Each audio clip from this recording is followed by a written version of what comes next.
వరుణుడు కరుణించకపోయినా ఎన్నో వ్యయప్రయాసల కోర్చి పంటలు సాగు చేశారు. మరో 2-3 తడులు అందిస్తే పంట చేతికి రావడం ఖాయం. అంతా బాగుంటుందనుకుంటున్న సమయంలో బోర్ల నుంచి నీటి ధార తగ్గింది.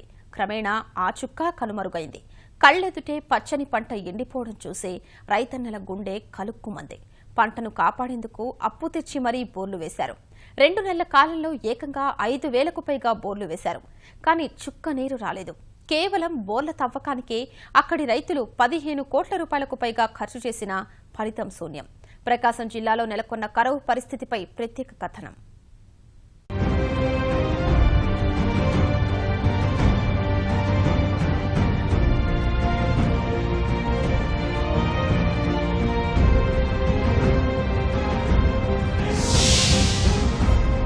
వరుస కరువుల కారణంగా మార్కాపురం డివిజన్లోని రైతుల పరిస్థితి అత్యంత దయనీయంగా మారింది. ప్రస్తుతం మనము కొనకనమిట్ల మండలంలో ఉన్నాము. ఈ గ్రామంలో దాదాపుగా 2 నెలల్లోనే 5,000 బోర్లు తవ్విన పరిస్థితి. బోర్ల నుంచి వస్తున్న నీరు పరిస్థితి చూస్తే ఈ మోటార్లో 7 HP మోటారు బిగించి ఉంది. 1 ఇంచు కూడా నీరు రాకపోవడంతో పొలము కనీసం 1/2 ఎకరం కూడా, అంటే రోజంతా తడిపినప్పుడు కూడా 1/2 ఎకరా పొలం కూడా నీటి తడులు అందించిన పరిస్థితి ఉందని చెప్పేసి రైతులు ఆవేదన వ్యక్తం చేస్తున్నారు.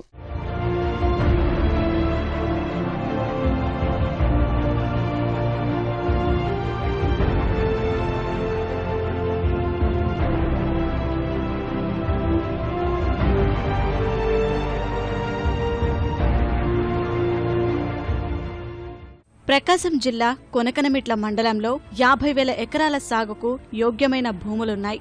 వీటన్నిటిలో ఏటా వర్షాధార పంటలనే రైతులు సాగు చేస్తారు. వీటిలో కంది, అపరాల వంటి మిట్ట పంటలు 20% కాగా మిగిలిన విస్తీర్ణంలో బోరుబావులతో ఆరుతడి పైర్లు సాగవుతాయి. కీలక దశలో ఈ ఏడాది వరుణుడు ముఖం చాటేయడం వల్ల వర్షాధారంగా సాగైన పంటలు పూర్తిగా తుడిచిపెట్టుకుపోయాయి.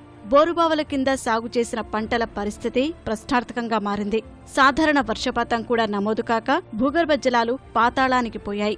4-5 బోర్లు ఉన్న ఎకరం పొలం తడవని దైన్యం. ఇలాంటి పరిస్థితుల్లో వేలాది రూపాయల పెట్టుబడులతో సాగు చేసిన మిరప పంటలను కాపాడుకునేందుకు రైతులు భగీరథ ప్రయత్నం చేస్తున్నారు. చేతికొచ్చిన పంట కళ్లెదుటే పోవడాన్ని జీర్ణించుకోలేక అప్పులు చేసి కొత్తగా బోర్లు తవ్వుతున్నారు. 2 నెలల వ్యవధిలో 5,000 బోర్లు వేశారంటే పరిస్థితి తీవ్రత అర్థం చేసుకోవచ్చు. ఎదురాళ్లపాడు, తువ్వపాడు, మర్రిపాలెం, నాగిరెడ్డిపల్లె, గార్లదిన్నె, నాగంపల్లి, కొనకనమిట్ల, వాగుమడుగు, నాగరాజుకుంట గ్రామాల్లో ప్రతి గ్రామంలో 30 నుంచి 50 వరకు బోర్లు వేశారు. అయినా చుక్క నీరు పడలేదు. 400 నుంచి 600 అడుగుల లోతుకు వెళ్లినా గంగ పైకి రాలేదు. ఏం చెయ్యాలో పాలుపోక పంటలను కాపాడుకోలేక రైతులు లబోదిబోమంటున్నారు. గతంలో బోర్లు వేసేయటం వల్ల 2 ఇంచుల నీళ్లు వచ్చాయి. ఈ సంవత్సరం వర్షాభావ పరిస్థితుల వలన అవి పూర్తిగా ఎండిపోయిన పరిస్థితి. 3 కొత్త బోర్లు బెజ్జాలు వేసినాం. 600 3 బెజ్జాలు 3 1800 అడుగులు గోపించినా గానీ ఒక్కొక్క బెజ్జానికి వచ్చేసి 45,000 వరకు ఖర్చు అయింది. అయినా చుక్క నీళ్లు రాని పరిస్థితి. నేను 3 బోర్లు వేసిన, 4 ఎకరాలు మిరప తోట పెట్టిన, 2 ఎకరాలు వరి వేసిన. మొత్తం వర్షం లేక అన్ని ఎండిపోయినాయి. ఇప్పుడు ఈ బోర్లలో నీళ్లు రాక మళ్ళీ 2 బోర్లు వేసిన, బోర్లలో నీళ్లు పడలేదు. పెట్టుబడులు 4 లక్షలు దాకా పెట్టిన. 4 లక్షలకు కూడా 4 రూపాయలు వచ్చే పరిస్థితి లేదు. 5 బోర్లు వేసిన, 5 తేమ కూడా పడలేదు. 1 లక్ష దాకా అయిపోయినాయి బోర్ల కిందనే. అప్పులు ఎలాడ తీరుతాం. ఇక్కడ ఏదన్నా కొద్దిగా బదులో తెచ్చుకుంటే వాళ్ళు ఏం మా డబ్బులు మాకు ఇవి అంటుండ్రు. ఇంకేం చేయనా అర్థం కాక మేలకుండా ఉంటున్నాం. ఊరి అసలు లేదు, మొత్తం ఎండిపోతే గోడకి ఈ మధ్య ఆ 4 శనుకులు పడక ముందు తింటున్నాయి. అది కూడా తింటం లేదు. ఇంకా బరగోళ్ళు ఉన్నా కానీ పాలు కూడా ఇంకేమి ఎత్తాయి. అట్ట అయిపోయింది మా పరిస్థితి. 30,000 బోరు వేసేది అయింది. మోటార్ 8 తెచ్చులకు 70,000 ఒక్కొక్క బోర్కి. 3 బోర్లకు పైన 1 లక్షన్నర ఖర్చు అయింది. బ్యాంకులలో సొమ్ము పెట్టి ఆ బ్యాంకులలో సొమ్ము తీయలేక ఇప్పుడు ఇంటి చుట్టూ వాళ్ళు వచ్చి తిరగటం, దానివల్ల పరిస్థితి అయిపోయింది. 4 వేసినా కూడా 1 లక్ష రూపాయలు అయిపోయినాయి. వాటిల్లో సుక్క కూడా పడలేదు. 400 అడుగు వేసినా కూడా నీళ్లు సుక్క కూడా పట్టలేదు. ఇంకా అందుకని వదిలేసి అనుకున్నాం. ఇంకా డబ్బులు ఏడ తెచ్చి పెడతాం.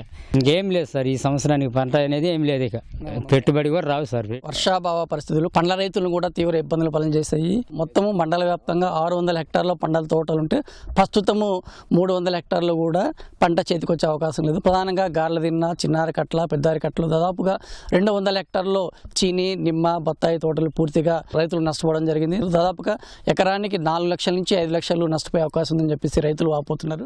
రెండేళ్ల వరకు లక్షలు గడించిన పండ్ల తోటల రైతుల పరిస్థితి నేడు అగమ్యగోచరంగా మారింది. కంటికి రెప్పలా కాపాడిన తోటలు కళ్ళెదుటే ఎండిపోతున్నాయి. ఇతర ఆరుతడి పంటలను వదులుకొని ఉద్యాన పంటలను కాపాడే ప్రయత్నం చేస్తున్నా ఫలితం దక్కడం లేదు. ఇలాంటి పరిస్థితి మునుపెన్నడూ చూడలేదని రైతులు వాపోతున్నారు. ఇది వరకు బోర్లు అయితే ఎండిపోయాయి. ఇప్పుడుకైతే కొత్త బోర్లు 7 వరలేదు. బత్తాయి చెట్లు బతికేయడం కోసము మిరవ తోటలు కానీ 2 ఎకరాలు 3 ఎకరాలు ఎండబెట్టుకున్నాము. అన్ని వరి చేలు అన్నీ ఎండిపోయినాయి. బత్తాయి చెట్ల కోసం ఇప్పుడు దాకా పోరాడి ఎండిపోకుండా బతికించాలనుకున్నాము. కానీ ఇంకా అవి కానీ రాకుండా అయిపోయినాయి. ఇంకా మాకు ఆశ లేదు. ఇంకా పోయిన సంవత్సరం 3 లక్షలు 4 లక్షలు ఖర్చు పెట్టినా ₹1 చేతికి రాలే. సరే పక్కన చేసుకొచ్చి వాడినా కూడా ఫలితం చేతి ఎక్కల. ఈ సంవత్సరం పూర్తిగా ఎండిపోయినాయి. మా ఇబ్బందులు అసలు చెబితే అర్థమైంది కాదు సార్. నంద్యాల నుంచి పైపులు ఇచ్చి కూడా బతికిచ్చినప్పుడు దాకా ఈ సంవత్సరం ఆ అవకాశం కూడా లేక వదిలేస్తున్నాం. 5-6 బోర్లు వేసినాం. అవి వేసిన నీళ్ళు కొంచెం కూడా అప్పుడు దాకా మిరప తట్టు కట్టుకుంటే అవి ఎండిపోయినాయి. ఈ బత్తాయి చెట్లు అసలు చచ్చిపోయినాయి పూర్తిగా. బత్తాయిలకు కానీ మిరపకు కానీ ఇప్పుడు ఎలాంటి రూపాయి వచ్చేది ఏం లేదు. పెట్టుబడి మాత్రమే నష్టపోయినాం బాగా పూర్తిగా. ఓని బత్తాయి సరంగా 3 లక్షల దాకా నష్టం నాకు. వరద తుపాను ప్రభావంతో ప్రకాశం జిల్లాలో అక్కడక్కడ ఓ మోస్తారు జల్లులు పడ్డాయి. మార్కాపురం వ్యవసాయ డివిజన్ చిరుజరులకే పరిమితమైంది. అందులోనూ కొనకనమిట్ల మండలంలో వాన జాడలేదు. బోరుబావుల కింద సాగు చేసిన పశుగ్రాసం కూడా చేతికి రాక పశువులను కూడా పోషించుకోలేని దుర్భర పరిస్థితులను ఎదుర్కొంటున్నారు. పంట పెట్టుబడులతో పాటు బోర్ల తవ్వకాన్ని కూడా ఖర్చు చేసి లక్షలాది రూపాయలు ఈ ఏడాది పూర్తిగా నష్టపోయామని చెప్పేసి ఈ నష్టాన్ని పూడ్చుకోవడానికి ఎలాంటి దారి లేదు. ప్రస్తుతం అత్యంత దయనీయమైన పరిస్థితులు ఎదుర్కొంటామని చెప్పేసి రైతులు విచారణ వ్యక్తం చేస్తున్నారు. కొనకనమిట్ల మండలం గార్లెది నుంచి కెమెరా శ్రీనివాస్తో ఓబులేషు, ఈటీవీ న్యూస్.